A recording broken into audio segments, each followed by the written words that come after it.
Hello friends, ओम श्री गणेशाय नमः। आप सभी का हमारी यूट्यूब चैनल पे हार्दिक स्वागत है। कल की वीडियो में हमने बात की थी दशा माता व्रत की तीसरी कथा की। आइए प्रारंभ करें दशा माता व्रत की चौथी कथा।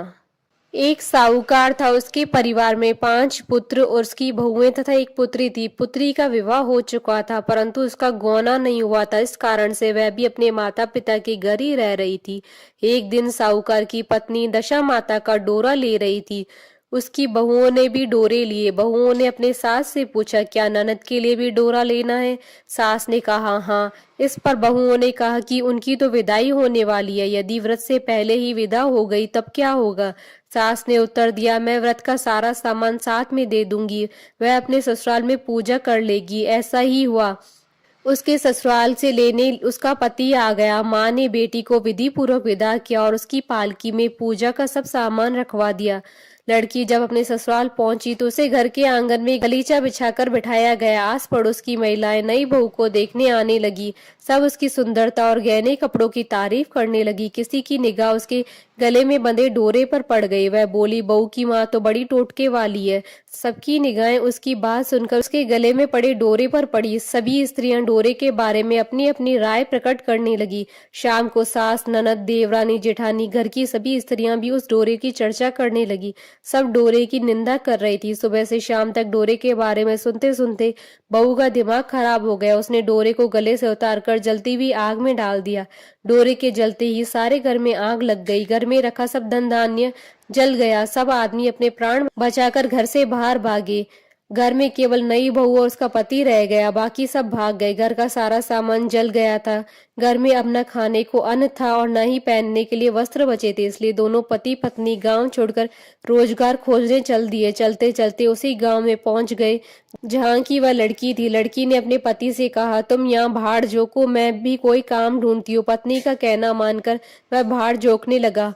वह स्वयं एक कुएं पर जाकर बैठ गई। उस कुएं पर सारे गांव की स्त्रियां पानी भरने आया करती थी। उस लड़की की भाभियां भी उस कुएं पर पानी भरने आई, परंतु उन्होंने अपनी ननद को नहीं पहचाना।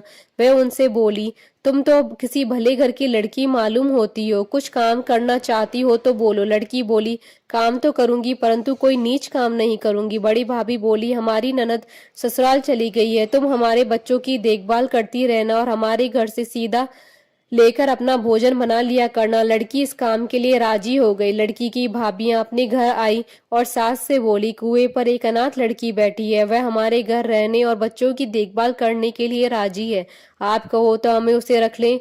सास ने कहा, खुशी से रख लो, परंतु आपस में कलह मत करना। सब बहुएं राजी हो गई। वे वापस कुएं पर आई, उसे घर ले आई।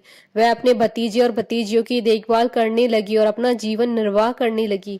एक दिन दशा माता का डोरा लेने का अवसर आया। सास के कहने पर सब बहुओं ने डोरा लिया। बहुओं ने सास से पूछा, क्या इस लड़की के लिए भी डोरा लेना है? सास ने कहा हाँ।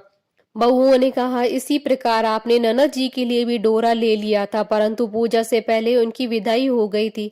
अब इस लड़की को डोरा दिलाना चाहती हूँ, यदि वह पूजा से पहले चली गई तो क्या होगा? सास बोली, तुम्हारी ननद ने अपने घर जाकर पूजा की होगी। यह लड़की पूजा होने तक इसी घर में रहेगी तो अपने आप पूजा में शामिल हो जाएगी। यदि कहीं चली गई तो वह वहां पर भी पूजा कर लेगी। सर्वसम्मति से लड़की ने दशा माता का डोरा ले लिया। 9 दिन तक वह दशा माता की कहानी तथा व्रत पूजन में शामिल होती रही।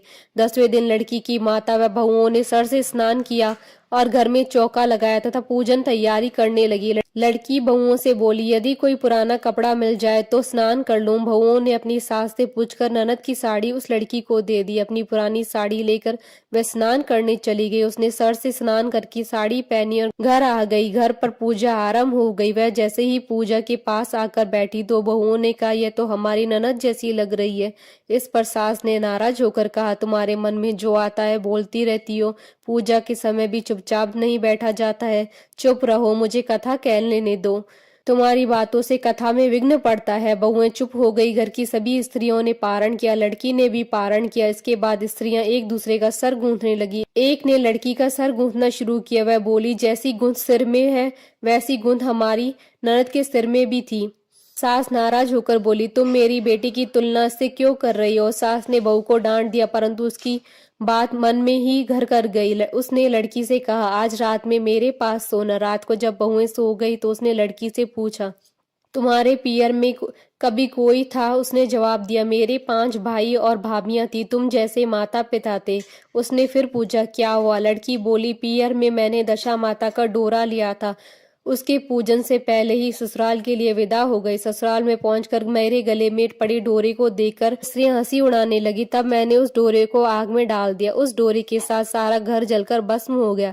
सब लोग भाग गए। हम दोनों भागकर इस गांव में आ गए। उसकी माँ ने पूछा, तुम्हारा पति कहाँ है। लड़की ने कहा, वह भड़बूजे के यहाँ भाड़ झोंकता है। दशा माता के प्रकोप से हमारी ये हालत हो गई है। वह समझ गई कि यह लड़की कोई और नहीं, उसकी ही बेटी है। तब उसने अपने 5 बेटों को बुलाकर कहा, ये तुम्हारी छोटी बहन है। सवेरा होते ही माता के कहने पर 5 भाई भड़बूजे के यहाँ से अपने बहनोई को लेकर आए। उन्होंने उसको स्नान कराया, उत्तम वस्त्र पहनने को दिए। कपड़े पहनकर वह सुंदर साहूकार दिखाई देने लगा। वह कुछ दिन ससुराल रहकर अपने घर चला गया। घर पहुंचकर उसने देखा कि सब लोग पहले की तरह सुखपूर्वक रह रहे हैं। इसके बाद वह अपने ससुराल आया और अपनी पत्नी को विदा कर ले गया। वह अपनी दशा पर विचार करती हुई जा रही थी। मार्ग में एक नदी पड़ी। उस नदी में स्नान करके अप्सराएं दशा माता का डोरा ले रही थी। उनके पास एक डोरा बच गया था। वे अप्सराएं बोली, यदि इस डोली में कोई उच्च वर्ग की स्त्री हो तो उसे डोरा दे दे। उन्होंने डोली के पास जाकर पता किया तो वह डोरा उस लड़की को दे दिया। जब लड़की अपने ससुराल पहुंची तो सास थाल सजाए, ननद कलश लिए और देवरानी जेठानी अन्य मांगलिक वस्तुएं लिए उसका स्वागत करने के लिए खड़ी थी। नेक दस्तूर हो जाने के बाद लड़की को आसन पर बैठाया गया। आसन पर बैठने के बाद लड़की ने कहा, आप लोगों ने पहली बार दशा माता की डोरे के लिए अपशब्द कहे थे, जिसका फल यह हुआ कि घर के सब लोग बिछड़ गए तथा घर में धन धान्य जलकर स्वाह हो गया। बड़ी मुसीबतें उठाने के बाद अब अच्छे दिन आए। आप में से कोई भी अब मेरे दशा माता के डोरे की निंदा करने की भूल न करे। जब मेरा व्रत हो तो सब श्रद्धा पूर्वक पूजा करे। सब ने खुशी खुशी उसकी बात मान ली। 9 दिन तक व्रत चलता रहा।